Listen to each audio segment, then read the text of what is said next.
But I do want to start off by mentioning to you all that there is a committee that works with Bob to set these things up. It's fairly newly formed. Bob was doing it all himself, but we've circled around him to give him some help. And again, my name is Craig Bailey. I'm one of the members. Jackie Hughley is also a member of that, and Don Kuntz, who, along with Bob, started this program. Matt Kottner and Michael Middleton are all also members, if you know them. And I mentioned that to you because we are always looking for suggestions for someone that might be a good speaker. So if you know any of those folks, and you can see me here or see Bob, if you know anybody that might be a good speaker, let us know. We'd like to include them, talk to them and see about including them on the list if you don't mind. I also like to kind of make some announcements and recognize some our special guests today. I do want to recognize Lieutenant General Tom James is here somewhere. There you go, Lieutenant General Tom James. I want to welcome him, and as well Brigadier General Gene Witherspoon, our general officers. Where's General Witherspoon? See around? Oh, there he is. Okay, there he is, around on that table there. There we go. We want to recognize a couple of other special guests as well. We want to recognize Danielle Gibbs, who is right here. She's raising her hand right there. She's from Senator Scott's office. She's representing Senator Scott. So thank you for coming today. We appreciate that. And then we also have Mike Stahl. I saw Mike earlier. Where's Mike? Okay, there's Mike. Mike's right over there. Yep, Mike is with Representative Timmons' office and the military liaison for them. So thank you, Mike, for coming today. So we also want to recognize another special guest today from the Finnish Army, who is part of the advisory board for the Global Action Coalition, is a guest of Rob Rowan, and that's Lieutenant Colonel Kimmo Lindberg of the Finnish Army. There's Lieutenant Colonel Lindberg right there. Thank you for attending today. We appreciate it. Let's see. Also, is Pat and Molly Finson, are they here today? I heard that they might be here today.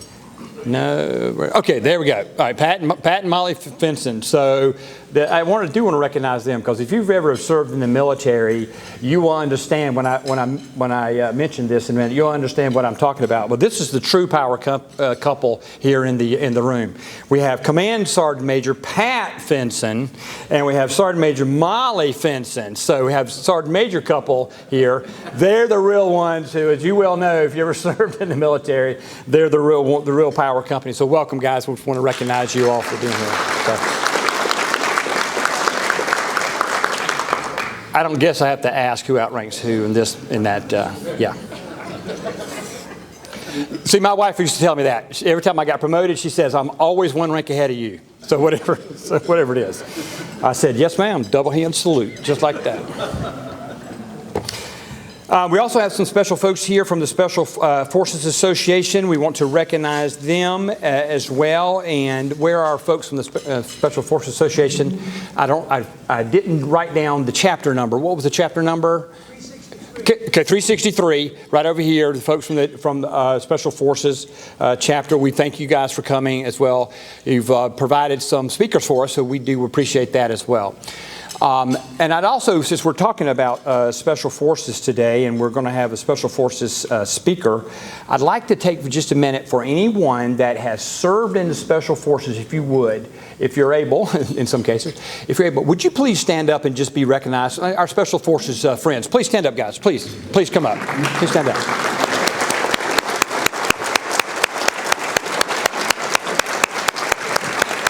Thank you. So what has always amazed me is that we have some very highly skilled military personnel around here, but you wouldn't know it. These are your neighbors. These are the folks you work with, you know.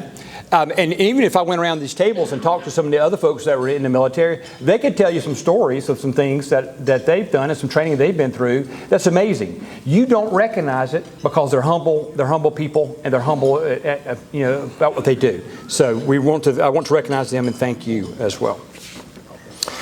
Past presenters, I'd like to recognize a couple of our past presenters that were at least scheduled to come today. Tom Lee, I didn't see, is Tom here somewhere? There's Tom. Tom was one of our presenters. Bob Whitley, I didn't see this Bob here. Bob, okay, there's Bob. Bob's over there. And Bob did a presentation with General Witherspoon earlier we had introduced.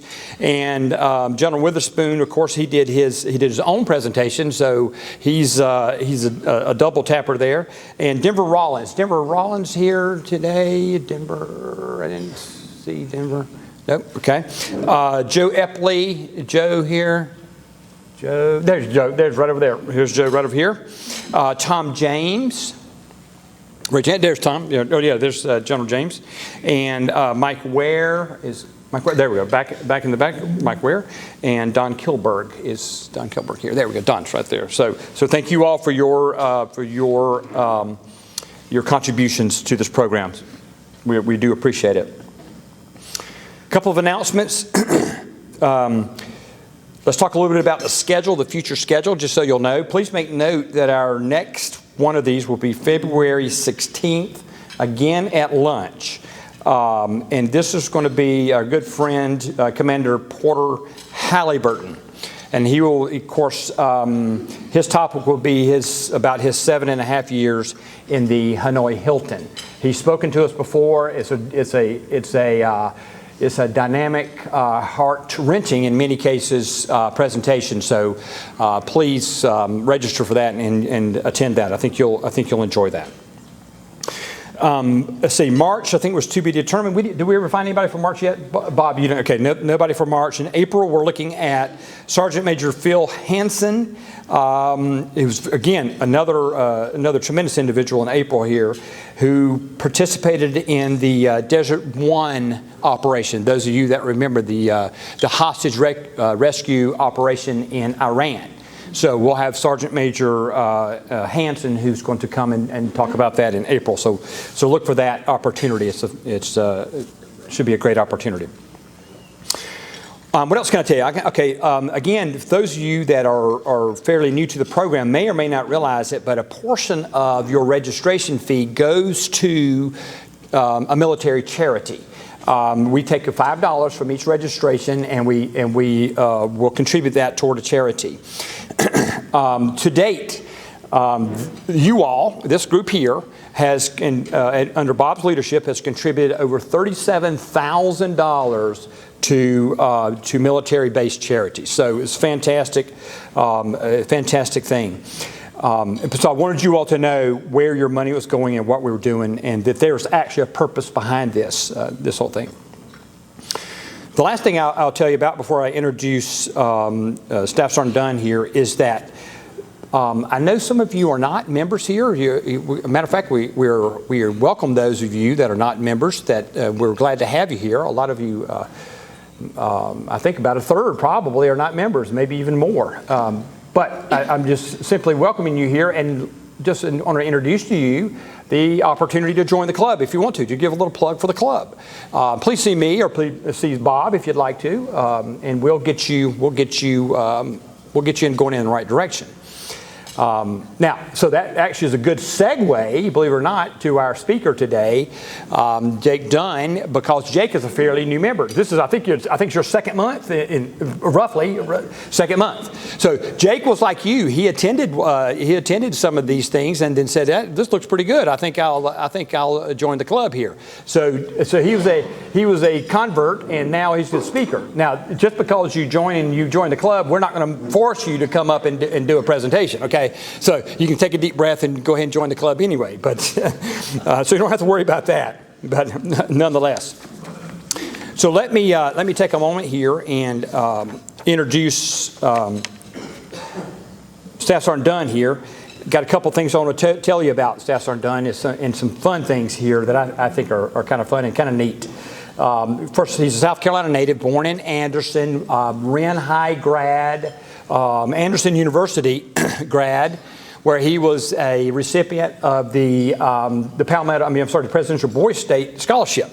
Quite an accomplishment right there. So, a true all-American kind of guy here. Now, interestingly enough, his bachelor's degree is in English literature and with a focus on creative writing.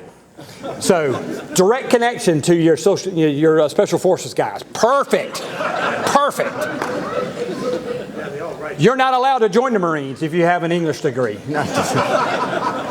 Only kidding. Only kidding. After graduating, he actually enlisted in the Army as an infantry rifleman. And during his AIT, his advanced individual training, he was offered the opportunity for a contract after going to Airborne school to be able to go to the qualifying school for the Green Berets, for the Special Forces. To potentially go to the assessment, at least to the Q school. And of course, he passed the assessment and went to the Q school. Now, some of you may or may not know a lot about the Q school, but this will give you an idea of what it is and why the Special Forces are so good at what they are. So good at what they do, I should say. I see, and you went through the assessment in December of 13. So catch this, everyone. Pay attention to this. He graduated a 6-phase, multi-year Q school, Special Forces qualification course, in August of 15. So that's 19 months, okay? So 19 months of training before they even put the rifle in his hand and said, even go to your unit. And then he'll tell you, once you get to your unit, you're not done with the training. They're not sending you right out on missions right off the bat. There's another whole cycle of training that's got to happen before you go. Matter of fact, multiple cycles. So those of you that didn't know about that, I do want you to be aware of that. MOS was in communications. Primary MOS is in communications, but every Special Forces soldier has a language capability. And the military has been doing pretty good about that lately. That when they put people through schools, they've been kind of requiring everybody to also have a language. So he was languages in Arabic, right? Levantine Arabic. Yeah. Assalamu alaikum. I too had to go through the Arabic language training as well. So after graduating the course, he also they sent him to additional training as a free fall parachuter. So that's the HALO, high altitude low opening parachute training in Yuma, Arizona. And then he got to go to the 5th Special Forces group at that point. So 5th, I think that's your logo right there. Is that am I correct? Okay, so that's the 5th Special Forces logo on the display right there. Okay, so once he got there, he went to Fort Campbell, Kentucky. 5th Special Forces is assigned to support CENTCOM. So his area of operations, obviously, with Arabic is going to be the Central Command. And that's where he ended up doing tours in Turkey, Iraq, and in Syria, and probably a couple other places that he's not going to mention to us as well. So that was with Alpha Company, 3rd Battalion, 5th Special Forces, with between about somewhere in the 2016-2018 operating area. Right. Okay. All right. So what is he doing now? Since he's left the Army, he's gotten married to his childhood sweetheart, Anna, who's with us today. Hello, Anna. There we go. And they live here in the upstate, and they have a daughter. Her name is Scotland. And Jake is the financial advisor with Edward Jones here in Greenville, and focuses on strategic wealth management for individuals, business owners, and charitable organizations. Anna is a 2nd grade teacher and in Anderson County. Anderson District 1, is that where you are? Okay, Anderson District 1. Got a couple of folks here at the head table with Jake. I do want to introduce them as well. We've got Jake's parents, Scott and Suzanne Dunn, here. So thank you all for coming. We do appreciate that. His aunt, Donna Green, right? Aunt. And his grandmother as well, right? And let's see. Scott is, let me go back and catch this one. Scott is Vice President of Commercial Lending at People's Bank, right? And both Suzanne and Donna, they are retired from teaching at Anderson District 1. Okay, so congratulations. Okay, Anna's parents, Jay and Lisa, is it Achterhoff? Is it Achterhoff? Yeah, Achterhoff. Are here as well. Jay is Executive Vice President of Dedicated Trucking Solutions, and Lisa is a Senior Community Manager for Regis Downtown. So we're glad to have you. With that, I'll turn the lectern over to you and hand the mic to you, and look forward to what you have to say there, Jake. So let's everyone welcome Jake, please. Okay, everybody can still hear me okay? Okay, good deal. All right, so first of all, I just want to take the time to thank Bob, thank Colonel Bailey for the introductions. I want to thank everybody for being here. I know quite a few of the faces out here today, some new ones. Just go ahead and warn you, I am not a public speaker, so we'll get warmed up and we'll start moving with that. I'd say I'm placing it on a scale of things I like to do. Jumping out of the plane's about here, public speaking's about right here, and getting drown-proofed is just a little bit lower than that. So that's about where I am on that. All in all today, though, I want to tell you basically my story, my experiences as a Green Beret, and in particular, my experiences during my first deployment that started in 2016 in Turkey and then evolved into a mission in Syria. So to keep me on track, I've got some notes. I will be looking from time to time, forgive me for that. And I do have Pat over here who's going to be helping me on the slides, so we'll have some slides for you guys to follow along with. After the fourth or fifth person said, are there going to be slides? I took the hint. I decided to give the people what they want. So here we go. So again, before I kind of get into the overall story here, I need to set some background. I need to give a little bit of perspective on the region in particular. And I want to tell you a little bit about Green Berets, kind of who they are, who they aren't, and then about our mission. I'll kind of trail from there into, again, the history, the geography, the cultural dynamics, and the geopolitics of the Middle East and our particular area of operation. And then I'm going to describe some of the key players and the motivations of those key players in that region. So that'll kind of move us from a bird's eye view of my experiences into my own personal perspective, kind of a ground up view of that big overarching picture. So first and foremost, some of you have already noticed I am not 6'4". I do not weigh 240 pounds. I know that is kind of the stereotype of a Green Beret. I'm 5'9". I don't look like John Cena or Arnold Schwarzenegger. The closest I come to being 5'10" is when I'm standing next to my wife and she's wearing heels and I'm trying to cheat a little bit. So I say that to say, you know, there's this stereotype of who Green Berets are, but at the end of the day, they're just real people who did tough things and were highly motivated. So again, I don't have any confirmed knife kills. I don't have a tally of people I've shot. I do have a couple experiences of being shot at, but the whole idea here is there's not a look. You can't tell who a Green Beret is by walking around. Look around this room. We all look different sizes, different mentalities, different personalities. And I think that's the key. Green Berets, it's about a mentality, and it's about a will more than it is a look. So I just want to clear that up before we get moving. In general, I would say that the Special Forces community is a very eccentric and eclectic group, very diverse backgrounds in general. I think this is what makes them very successful in doing our main mission, which is unconventional warfare. A lot of the idiosyncrasies that you find that get washed out in basic training and a lot of other military organizations, we still have some indoctrination. We still have some things and standards you have to follow, but we allow some of that stuff to not be bred out. And it makes us be able to come together and collaborate and see things from a unique perspective that, again, allows us to do unconventional warfare like other units maybe don't do as well.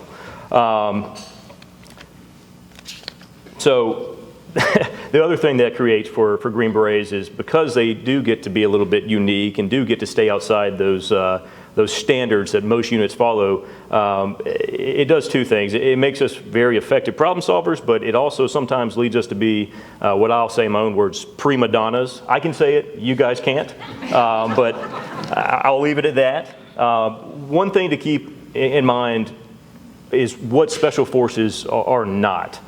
So Special Forces and Green Beret, those two terms are synonymous.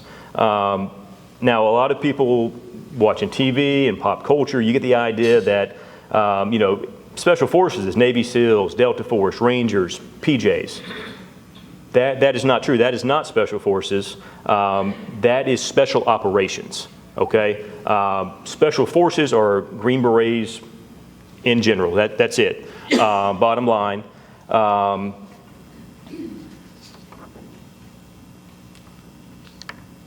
And again, from here I'm going to move into kind of an idea of, or try to give you guys a description of the actual Green Beret itself. So I'm going to get Pat. He's already got it up on the slide. Go back one for me, Pat. So we're actually going to start off right here. Just going to give you a kind of understanding of the Green Beret, tell you a little history about that. So this kind of borrowed from OSS operators and British commandos that were behind French enemy lines in World War II. That's where the beret itself came from.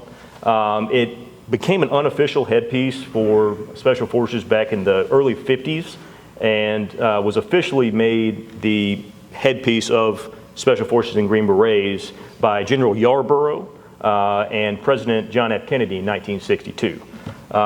Kennedy himself said this. He said he sees it as a badge of courage, a mark of freedom in the fight for freedom, and the crest there kind of goes into what he described, the De Oppresso Liber. You can't see it, but across the bottom of the crest, it reads that that's our motto, meaning to free the oppressed. Next slide.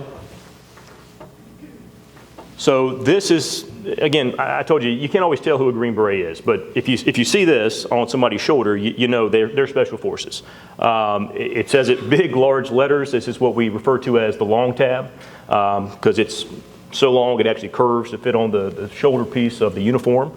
And you'll see that it has Airborne underneath. All Special Forces guys are also Airborne. But in particular, I'm going to tell you a little bit about the patch down there. You see the arrowhead, the dagger, and the 3 bolts. So that arrowhead actually depicts some of the lessons we learned in the prehistory and early history of America. This is French and Indian War, some of the guerrilla warfare tactics we learned from Native Americans. That is why we have that arrowhead. That dagger there represents the V-42 dagger, which was carried by British the Devil's Brigade, which was a Canadian-U.S. joint force in World War II. And the 3 bolts going across that signify the 3 ways that we can infiltrate into any mission, which is land, air, and sea. All right, move on to the next there, Pat.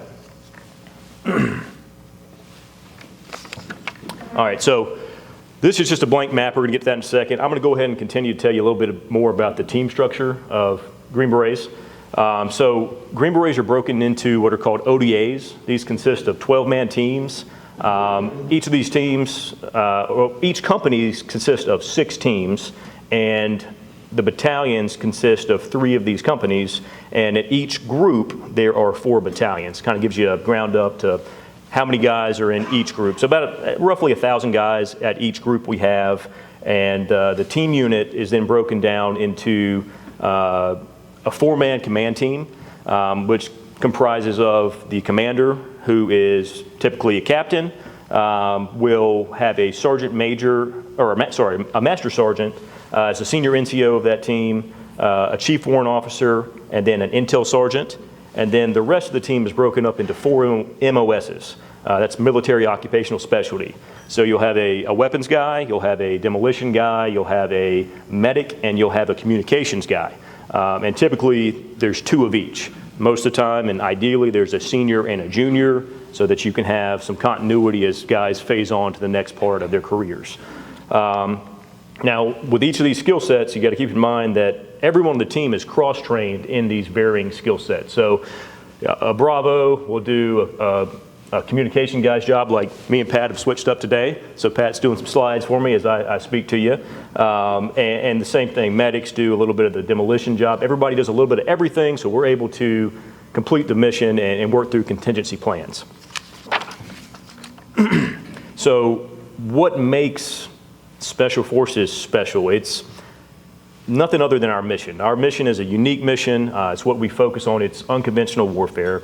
If we abbreviate it, that's UW is what we call it, UW. So the idea of unconventional war is to, instead of going out there lining up, the way we used to, and having these big moving flanks and these fronts, it's using guerrilla tactics to train a partner force, an indigenous force, so that we don't directly have to engage with the enemy.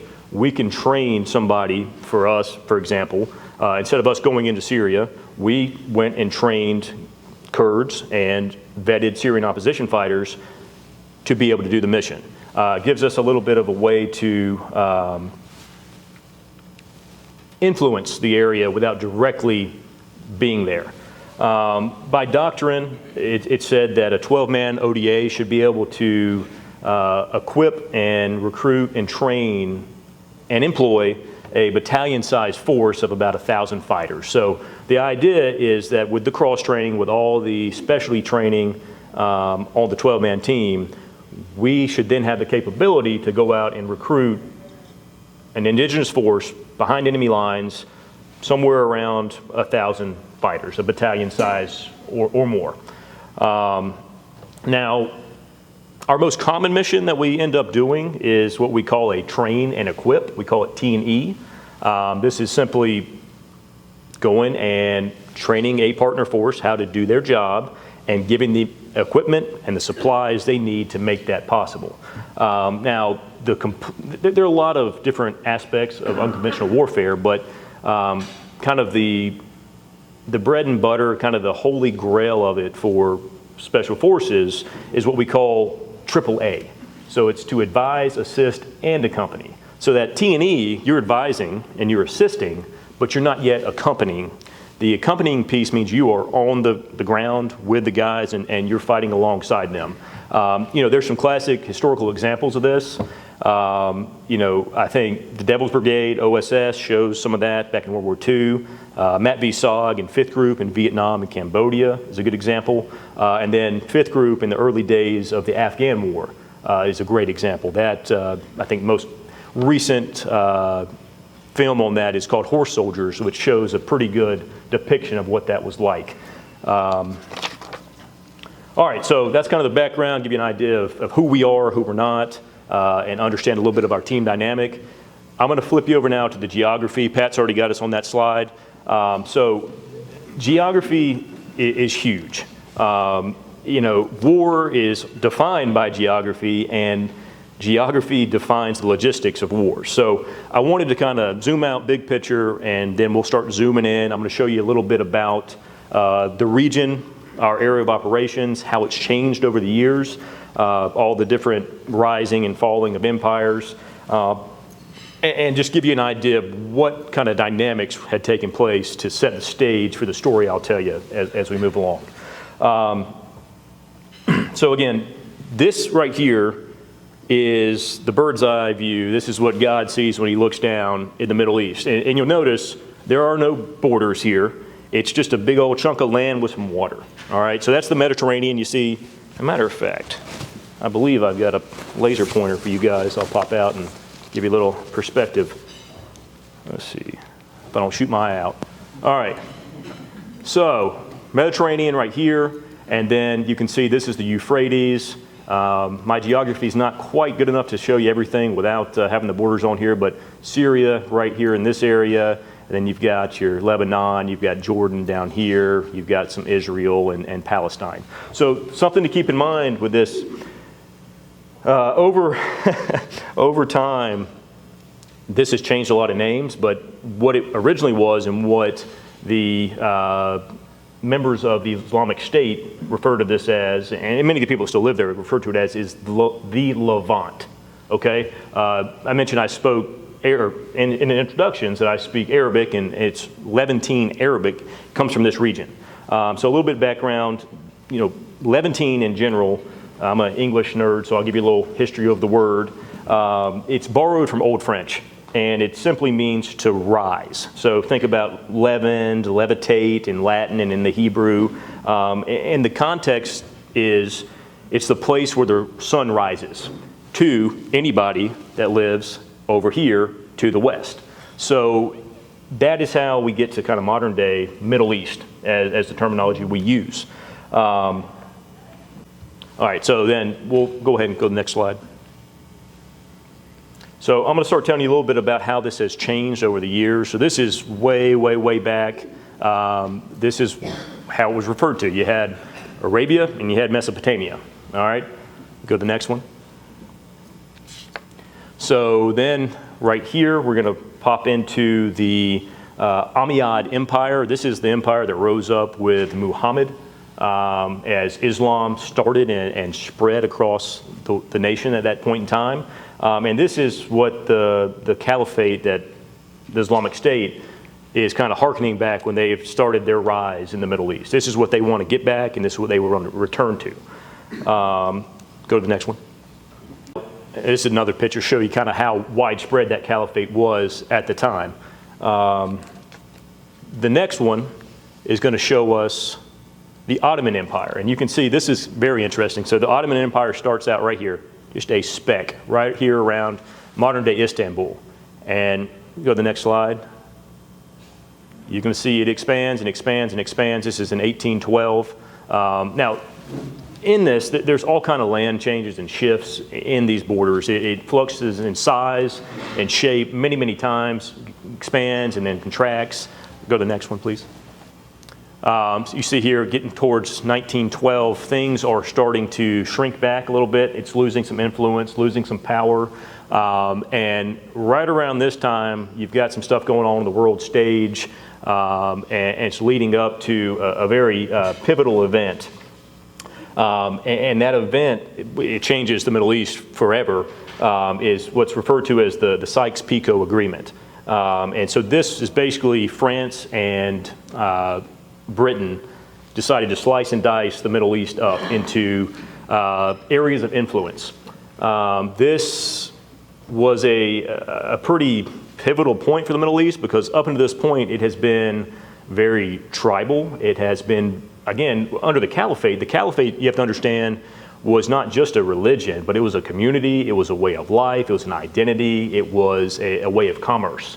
And so when they shifted overnight through that agreement, which was, again, a secret treaty that was signed between Britain and France, it really disrupted that way of life and caused issues that we are still facing to this day. A lot of the guys that are fighting over there, a lot of the guys that came up through ISIS, ISIL, however we want to designate the Islamic State, they find motivation from this event as a reason that the Western Christian nations are encroaching upon them and trying to take their way of life and their belief system. So it fuels some of the fire. All right, we'll go to the next one. So this will show you a little bit of how things happened, how the French and the British kind of split things and sliced them up. You'll see Lebanon ends up over here getting a little bit of the French control. Explains a lot of the culture in France, or in Lebanon today, is very French-centric. Now, what happens at the same time with the Ottoman Empire, it collapses and Turkey's republic kind of takes its place. So from here, what I'm going to do is I'm going to tell you, we've kind of set the stage for how we got to an Islamic State and why they are so hell-bent on fighting against the West. All right, so I'm going to tell you a little bit. I'm going to dive into the Islamic State, about them and some of their motivations. So first of all, they go by a lot of different names. We've got, again, Islamic State is kind of what we call them today, but it's gone from ISIS to ISIL. You also hear the word Daesh. So I'm going to give you a little background on what those are. So again, IS is just simply the Islamic State. ISIS is the Islamic State of Iraq and Syria. And then what's a little more, I guess, politically correct to the members of modern day Islamic State is what they'll call ISIL, which is the Islamic State of Iraq and the Levant. They like to use that word Levant instead of using the country names that they don't want to recognize. Now, transliterated from Arabic into English, that's where you get the name Daesh. You may have heard that on the news, kind of synonymous with ISIS or ISIL is Daesh. So what that is, I'm going to try to do this. I'm going to test myself on some Arabic here. It's been a little while, but what it is, it's Dawla il-Islamiyya fi Iraq u Shams. And that, if you transliterate the sound of that to English, you get something that spells out the acronym Daesh. Now, The cool thing about that word is it's not just a made-up acronym. Daesh also means, in actual Arabic, the ones who trample under their foot. So it was a pejorative connotation that was added in by people who were against the Islamic State to represent the Islamic State. As far as the composition of ISIS today and the Islamic State, they're foreign and they're domestic fighters. All of them are heavily recruited from very marginalized, disillusioned peoples. Most are unemployed or underemployed, which fuels their need to do something. So a lot of times these foreign fighters are more disillusioned in the countries they are. They feel discriminated against or marginalized, and that brings them to seek something else, and sometimes that's a bad thing. It's to be recruited to ISIS. There's also what I'd say are the hardliners and the true believers, and then there's everybody else. Of course, the loudest voices get the most attention, but I think the vast majority of these guys are not so much motivated by the radicalized ideology of wanting to fight against the West and Christendom or to rebuild the original caliphate. I think for a lot of them, it's a much more practical thing. It's a lack of other things to do, a lack of other ways to stay employed. But they both definitely play a role in creating this group that we've been fighting now for years. Move forward. Go to the next one, please. All right, so I mentioned it earlier, that's Turkey there that replaced the Ottoman Empire. You can slide through one more. This is just to give you a little idea of just how diverse the region is from a language perspective. Each of those colors is a different language or dialect that's in that area. And then one more. And this is just an idea of how diverse it is from a religious standpoint. So showing you all the inflows and outflows of different religions over this time frame. You can go to the next. And then we'll finally get to modern day, and this kind of will represent, for the most part, my area of operation in my first deployment. So something I'll do now is I'll go through some of the key players that were involved in this deployment. So first of all, we had the Joint Task Force, which was Army, Air Force, and some Turkish forces, the State Department, and we had some agency elements. There were Kurdish, YPG, and YPJ. Now, YPG is an all-male unit. YPJ is an all-female unit that fight with the Kurdish forces. May also know them as the SDF, or the Syrian Democratic Forces, Syrian Defense Forces. It kind of goes hand in hand. Then there were the MSO and VSO Free Syrian. So that's moderate Syrian opposition and the vetted Syrian opposition. We worked with, trained, and equipped both of those. You've also got the anti-Assad regime. You've got the Assad regime, and you have the Islamic State. Flip one more time. Kind of give you a breakdown of what the map looked like at the time I was there. So top here, this yellow piece is, okay, first of all, I'll give you a little orientation. So this is the border here with Turkey. This is Syria, all right? And this yellow piece here, this is all Kurdish. This is all the YPG, YPJ. You can see there's another pocket over here.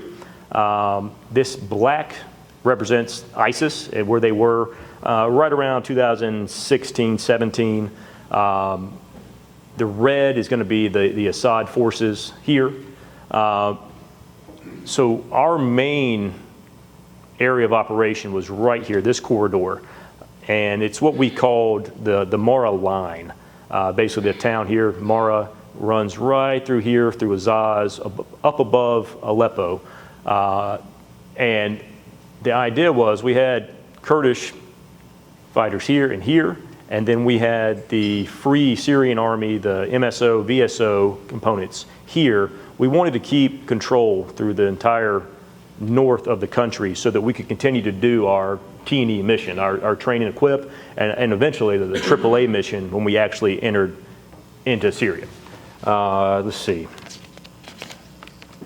Now, something to keep in mind about the overall backdrop here, we got to take a second to look at Turkey and the Middle East. So understand Turkey does not consider itself a part of the Middle East. They consider themselves European. It would be offensive for them to be considered Arab. They take that very seriously. Then we're going to go into a little aspect of the Turkish foreign policy and U.S. foreign policy.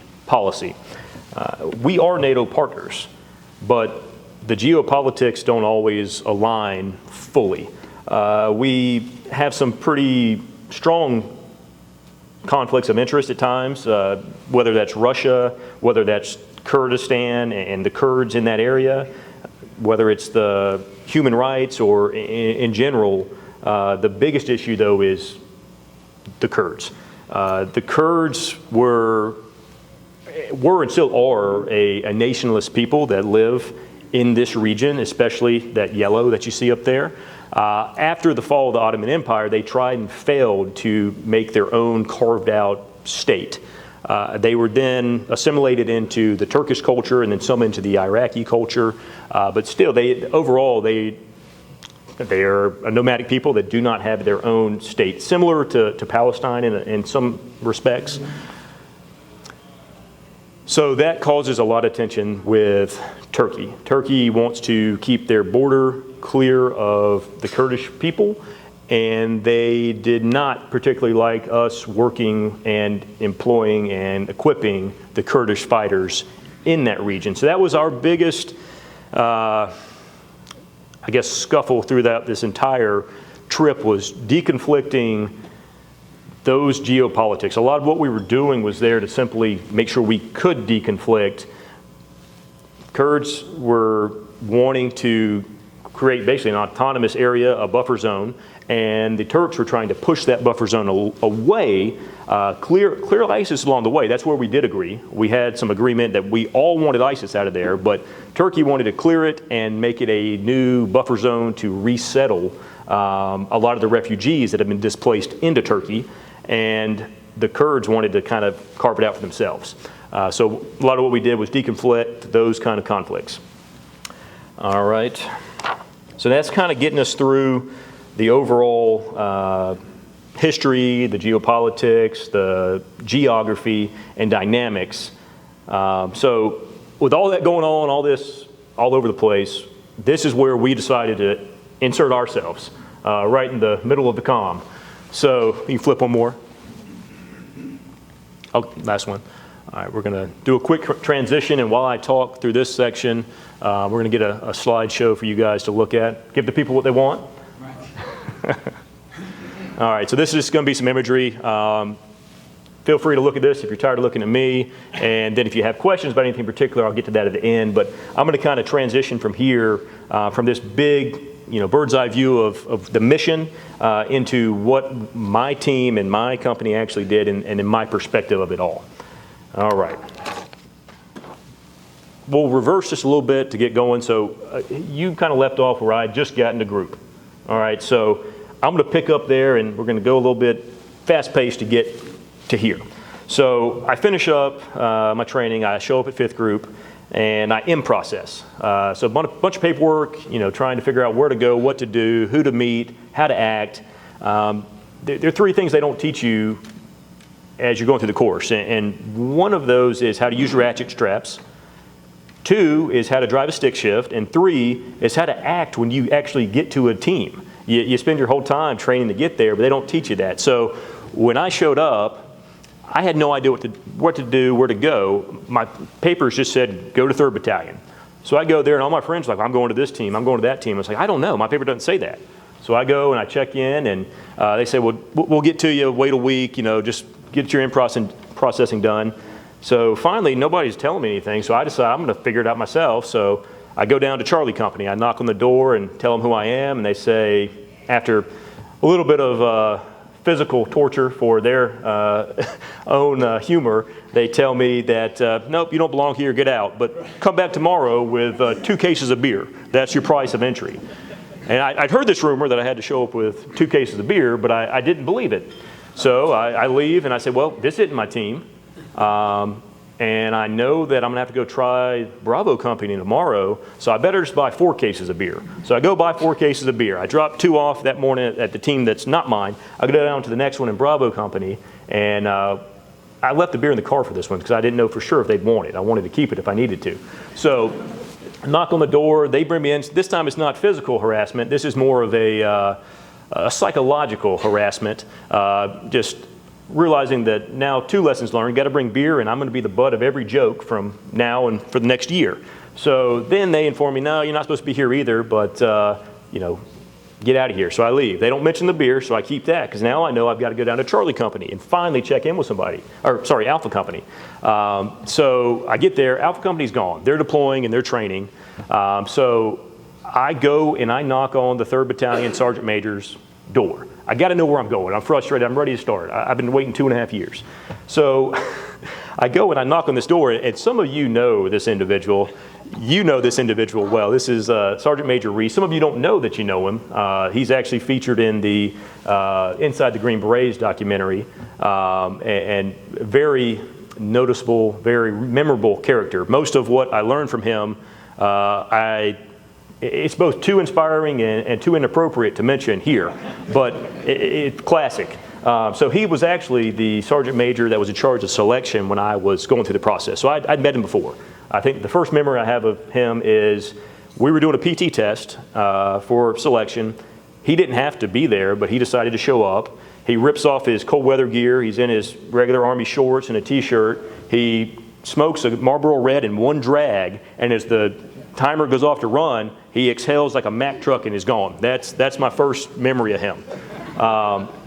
So anyways, I'm in his office, and he's, you know, just a barrel-chested, gregarious guy. Sounds like he's, you know, gargles with gravel every morning. And I'm talking with him, and he's saying, you know, great to be here. You know, yep, you were the last class of the real selection, because he left the same class that I left to come back to 5th Group. He goes, you know, you're one of the last true Green Berets. Yeah, you got a place on my team. He says, walk yourself down there, and you tell him you're going to 1-5. You're going to be a diver. I said, okay, that sounds great. So I get my 2 cases of beer, and I walk down the hall, and I get in there, and I report that exact message to the master sergeant at the time, and he tells me, well, that's great, I'm glad he told you that. Why don't you go stand in the hallway at parade rest for the rest of the day? So I stood in the hallway at parade rest for the rest of the day, and then he informed me that I was on his team because 1-5 was still deployed on an agency task in Jordan. So ended up, I stayed on the B team, which B team, so you've heard the ODAs, Operational Detachment Alpha. The B team is a support team. So of the 6 operational detachments, they are training and facilitating training. The B team facilitates and basically sources everything needed, vehicles, ammunition, anything else, to make them mission ready. So I spent my first 6 months on the B team, and we find out that we're going to actually deploy and go to Syria, and I'm going to go with them, to Turkey, and I'm going to go with them on the B team. So pack up, load up, we go, end up in Turkey, and we're told this is going to be a very slow mission. Don't get your hopes up. We're not going to do anything, probably not even going to do any train and equip. We're just going to be there, make sure you work out, and make sure if you don't have a college degree or you want to get a master's, find an online course. It's going to be that slow. Okay. So we show up, and we get everything set up, and very shortly after we arrive, because I am the junior guy in the company that is still teamless, I get offered up as a sacrifice to go to task force as the liaison. So now I'm like a Kurdish fighter or a Palestinian. I've got no home, no team, no country, and I'm wandering around. So I'm up at task force, and basically my job was to be the conduit of all information in, all information out from 5th Group to the Joint Task Force. It sounds cool, and it's not. It's a lot of boring days, but it came with the ability for me to have my own car, because I needed to get places all the time, and I got my own apartment. So that was kind of the perk to it. So I was able to work out twice a day, do some pool training at lunch, and then the rest of the day was staffing paperwork. Most of this was to preemptively prepare to do some training and equipping. We had a few teams, so we'll zoom back a little bit. We had 4 teams go total on this deployment, and the operational support team. So really 5 teams. 2 were stationed in different places in Turkey for possible training missions that would occur. And then the other 3 of us were stationed at Incirlik Air Force Base. So again, we were kind of preemptively getting ready in case we do get to do a mission, in case we do get to do some training and equipping. Well, this progressively starts to speed up from this point. On July 15th of 2016, there is a coup in Turkey. And when this takes place, I'm in the ops end late at night, because again, I'm the only guy that's stuck up here at the task force command, and I drew the short straw, and I get a call that's saying there's reports of a coup. So I go and I got to wake up commanders, I got to wake up some generals and tell them, what's our plan? I don't ask that, they tell me. So anyways, I'm the messenger on that, and the next thing I know, the coup does take place. And power to the entire Air Force Base gets cut off. And at this point in time, we don't know exactly who it is, what's going on, assuming it's just some discontents with the Turkish government at the time, but could be some stuff with ISIS, we don't know. So we're pulling everybody back into a defensive position, get everything set up. Of course, we always talk about contingency planning. The contingency plan was that if the power went out, the backup generators would pop on, and that would run comms and electricity and everything we needed. Problem is, we forgot about the next level of that contingency is you got to put diesel into those generators. So we're out of power for about 7 days, and we're scrambling around. The first 2 nights are pretty hectic, making sure everything's in order. So when this is finally complete, we do get approval to start doing these divestitures with the T&E mission. So a divestiture is simply, we need to get certain supplies, weapons, vehicles, whatever it may be, to a training partner force. And the divestiture is the money that is given to go and do that. So I would spend all day staffing, basically taking from from 5th Group to Task Force all the various paperwork that needed to be signed by 100 different people that were in this command center. And my job was to make sure it got from start to finish and then back to us, and then we would load up trucks with equipment and we would run missions from Adana in Turkey all the way down into crossing zones on the border with Syria.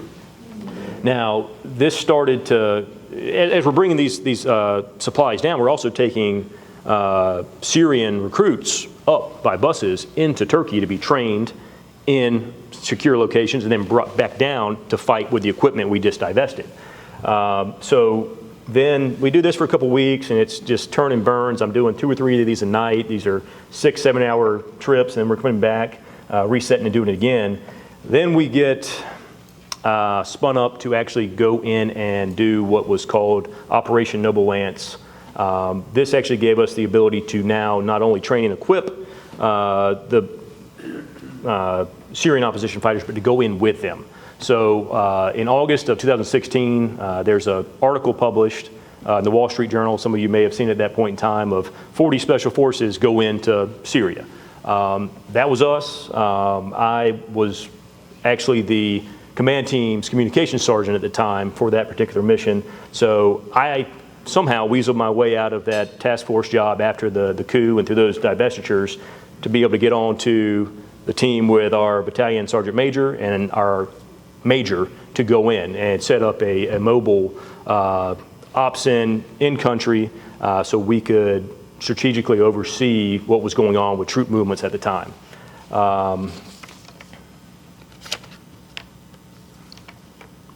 So from there, we spent about 2 weeks,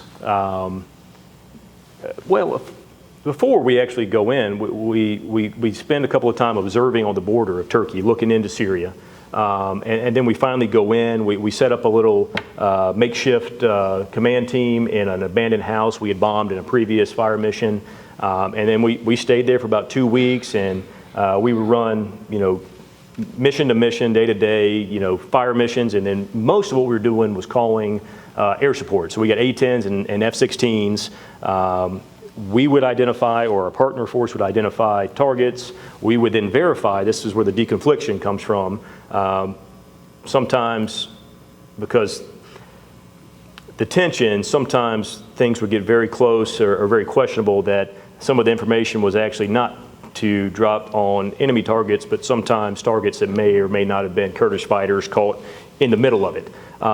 So the deconfliction zone was the Euphrates River, and on the west or east side of the Euphrates is all Kurdish. On the other side of that would be all the Syrian fighters. Our job is just to confirm, is this an actual good strike or not? So we would give it our best look, and then we would actually send that through for approval from a legal team that was mobile to make sure we were doing the right thing in the right place.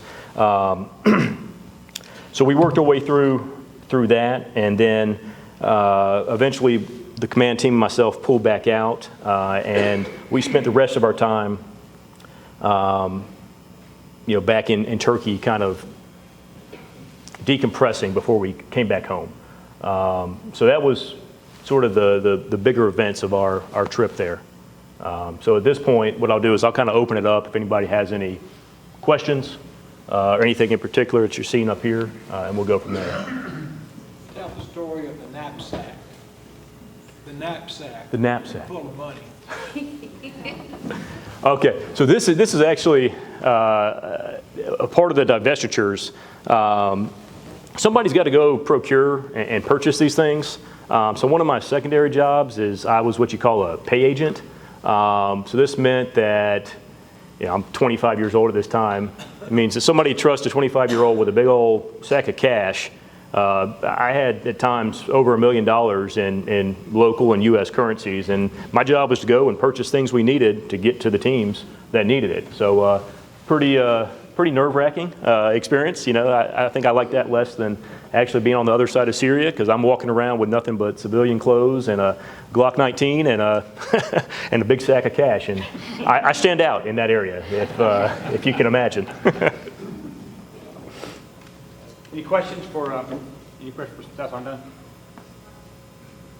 I got a question. Yeah. Did you ever experience any like the Russian influence over there, like the Wagner group or anything? So we did have quite a few incidents there. We had not us, but one of the other teams that was not with us on that mission that I mentioned down in the southern part had a very, very dicey encounter with Russians. So that's when some of the Russian tanks didn't come back.